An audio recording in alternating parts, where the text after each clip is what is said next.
ഡയറ്റിൽ കൂടി എങ്ങനെ ഹൈപ്പർ ടെൻഷനെ നിയന്ത്രിക്കാം. നോർമലി ഹൈപ്പർ ടെൻഷൻ വന്ന ആൾക്കാർ ചെയ്യേണ്ടുന്ന പ്രധാനപ്പെട്ട കാര്യങ്ങളിൽ ഉപ്പ് കഴിഞ്ഞാൽ നമ്മൾ ശ്രദ്ധിക്കേണ്ടുന്ന ഒരു ഘടകം ആൻറ്റി ഓക്സിഡൻസ് ആണ്.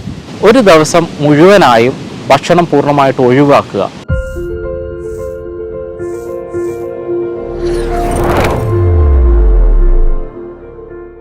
ഹായ് എവരി വൺ, ഞാൻ ഡോക്ടർ ഷിംജി, CMO പ്രകൃതി സൗഖ്യം കാഞ്ഞങ്ങാട്.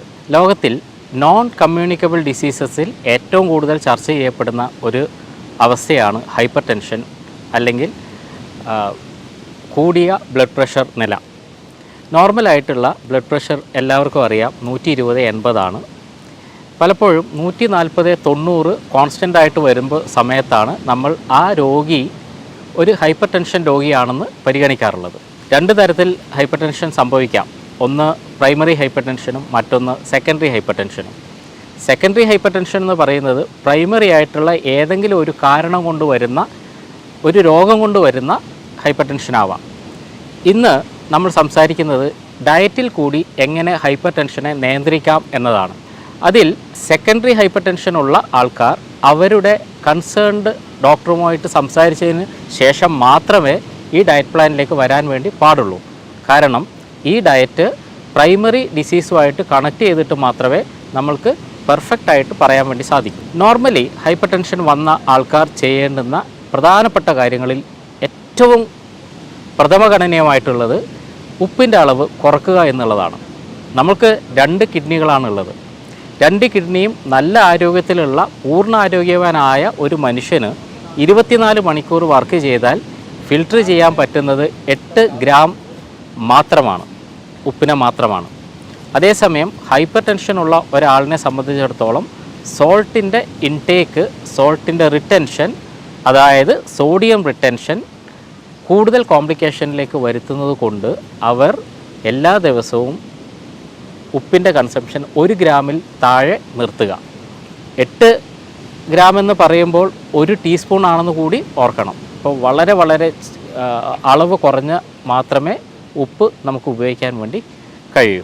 ഉപ്പ് കഴിഞ്ഞാൽ നമ്മൾ ശ്രദ്ധിക്കേണ്ടുന്ന ഒരു ഘടകം ആൻറ്റി ഓക്സിഡൻസ് ആണ്.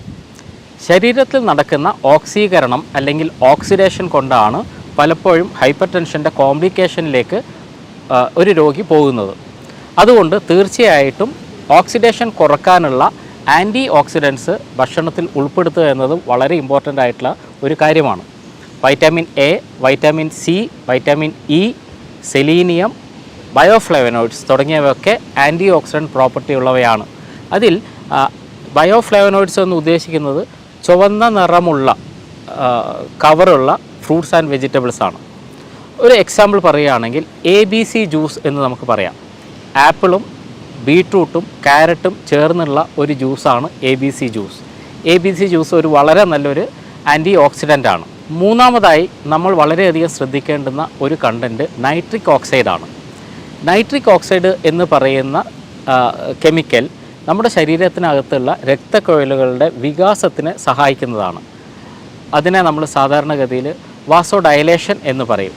വാസോ കൺസ്ട്രിക്ഷൻ അല്ലെങ്കിൽ ബ്ലഡ് വെസൽസ് ചുരുങ്ങുന്ന സമയത്താണ് ഹാർട്ട് അറ്റാക്കിനുള്ള സാധ്യതയും ബ്ലഡ് പ്രഷർ വർദ്ധിക്കാനുള്ള സാധ്യതയും കൂടുന്നത്. അതുകൊണ്ട് തന്നെ നൈട്രിക് ഓക്സൈഡിൻ്റെ ഉപയോഗം കൂട്ടുക.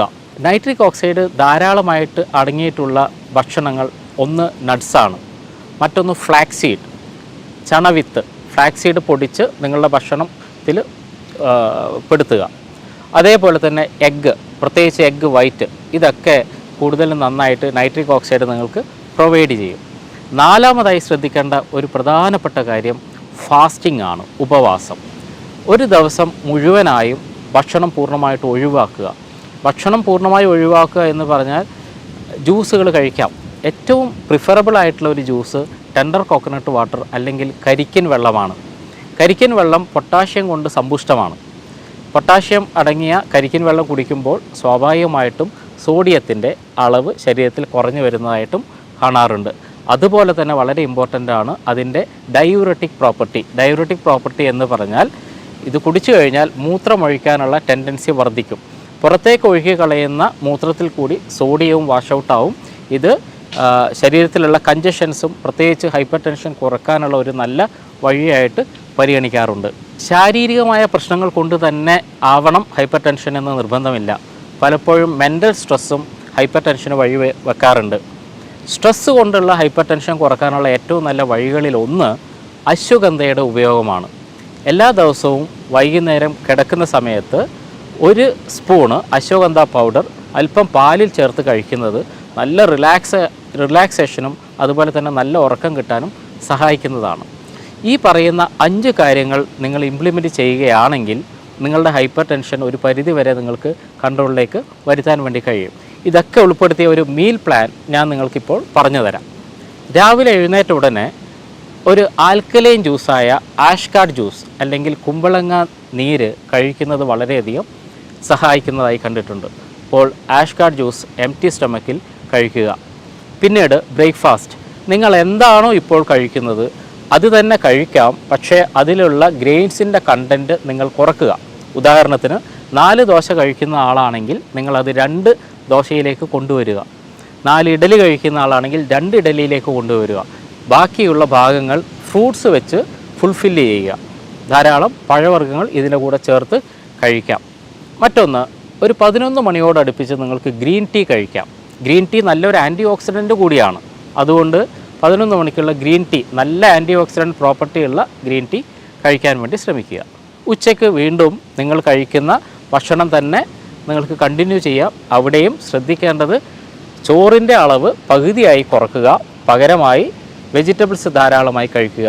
നമ്മൾ പറയും സാധാരണ അവിയൽ പോലെയുള്ള കറികളുടെ ഉപയോഗം ധാരാളമായി വർദ്ധിപ്പിക്കുക. പിന്നീട് വൈകുന്നേര സമയത്ത് ABC ജ്യൂസ് നിങ്ങൾക്ക് കഴിക്കാം. അറൗണ്ട് ഒരു 5 o'clock നിങ്ങൾക്ക് ആപ്പിൾ, ബീട്രൂട്ട്, ക്യാരറ്റ് എന്നിവ ചേർത്തിട്ടുള്ള ജ്യൂസ് കഴിക്കുക. അതിൻ്റെ കൂടെ നിങ്ങൾക്ക് ആൻറ്റി ഓക്സിഡൻറ്റ് പ്രോപ്പർട്ടിയും ഒക്കെയുള്ള നട്ട്സ് നിങ്ങൾക്ക് കഴിക്കാൻ വേണ്ടി പറ്റും. നട്ട്സും ഡ്രൈ ഫ്രൂട്ട്സും നിങ്ങൾക്ക് ഉപയോഗിക്കാവുന്നതാണ്. ഡിന്നർ ഏറ്റവും നല്ലത് ഒരു 7 o'clock കൂടി തന്നെ കഴിച്ചു നിർത്തുക. കഴിയുമെങ്കിൽ ഗ്രെയിൻസ് പരിപൂർണമായും ഡിന്നറിന് ഒഴിവാക്കുക. പകരമായി നിങ്ങൾക്ക് ഗ്രില്ല് ചെയ്തിട്ടുള്ള നോൺ വെജിറ്റേറിയൻ ഡയറ്റ് കഴിക്കാം. ചിക്കനോ മട്ടനോ അതുപോലെയുള്ള കാര്യങ്ങൾ കഴിക്കാം. എഗ്ഗ് കൊണ്ടുള്ള ഭക്ഷണ വസ്തുക്കൾ ഉണ്ടാക്കി കഴിക്കാം. അതുപോലെ തന്നെ വെജിറ്റബിൾസ് ഗ്രില്ല് ചെയ്ത് കഴിക്കാം. അവിയൽ പോലെ ഉണ്ടാക്കി കഴിക്കാം. ഒരുപാട് ഓപ്ഷൻസ് ഉണ്ട്. അതുകൊണ്ട് രാത്രി ഉള്ള ഗ്രെയിൻസ് അല്ലെങ്കിൽ ധാന്യങ്ങൾ, അരിയായാലും ഗോതമ്പായാലും പൂർണ്ണമായും ഒഴിവാക്കിക്കൊണ്ടുള്ള ഒരു ഡയറ്റിലേക്ക് വരിക. മേൽപ്പറഞ്ഞ കാര്യങ്ങളൊക്കെ അനുവർത്തിക്കുക വഴി തീർച്ചയായും നിങ്ങൾക്കുണ്ടാകുന്ന ഹൈപ്പർ ടെൻഷനെ ഒരു വലിയ പരിധി വരെ നിങ്ങൾക്ക് മാറ്റാവുന്നതാണ്. പരിപൂർണമായ ഹെൽത്തിലേക്കുള്ള ഒരു വഴിയായി ഇതിനെ കാണുക. കൂടുതൽ സയൻറ്റിഫിക് ആയിട്ടുള്ള ഹെൽത്ത് ടിപ്സുമായി വീണ്ടും കാണാം. അതുവരെ നന്ദി.